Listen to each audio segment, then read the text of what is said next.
চলো বন্ধুরা, তোমাদের সাথে আজকে শেয়ার করি নারকলের তেল কি করে বানায়। তো ঘরে কিছু নারকল ছিল যেগুলো একদম শুকিয়ে গেছিলো, তো ভাবলাম যে নারকলগুলোকে না ফেলে দিয়ে একটু তেল বানিয়ে ফেলি। তার জন্য দেখো পুরো পুরো নারকলটাকে কুচি কুচি করে কেটে নিয়েছি। তারপর এটাকে কিন্তু মিক্সিতে পেস্ট করে নিয়েছি। আর এখন যা নারকলের দাম, নারকলটাকে ফেলতেও খুব মায়া লাগছিল, তো পেস্ট করে এর মধ্যে ছাঁকনির মধ্যে কিন্তু এটাকে ছেঁকে নেব। আর এদিকে গরম জল বসিয়ে দিয়েছি, মানে জল বসিয়েছি। এটা উষ্ণ যখন হবে তখন আমি এটা নামিয়ে নেব। তো এবার আমার যে গরম জলটা রয়েছে, মানে একদম উষ্ণ, যাতে হাতে সহ্য হয় এরকম জলটা নিতে হবে। তো এই জলের মধ্যেই আমি কিন্তু এই নারকলগুলোকে অল্প অল্প করে দিয়ে দেবো। চলো এটা দিয়ে নিই। তো দেখো আমি কিন্তু পুরো নারকলটা এর মধ্যে দিয়ে দিয়েছি। এবার আমি এটাকে ভালো করে কচলে কচলে নেব, মানে এর থেকে যে মানে একটা তৈলাক্ত ভাব বেরোবে, সেটাকেই আমি ভালো করে কচলে কচলে নেব।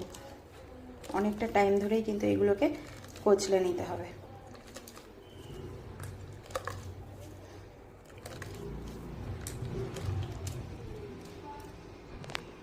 দেখো একটা ছাঁকনির সাহায্যে কিন্তু আমি এগুলোকে ভালো করে ছেঁকে নেব।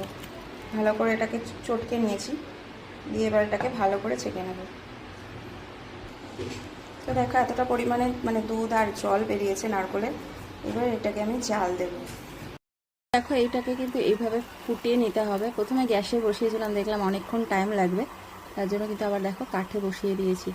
আর একদম দেখো কাপ মানে একদম গপ গপ করে ফুটছে।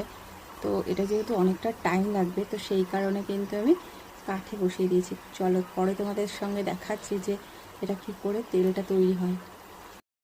এই দেখো পুরো তেল বেরিয়ে গেছে উপর থেকে, দেখতে পাচ্ছ ওরকম তেল কিন্তু ভাসছে। আর একদম পুরোটা টেনে গেছে, আর কতটা পর্যন্ত দাগছিল অতটা কিন্তু টানাতে হয়েছে।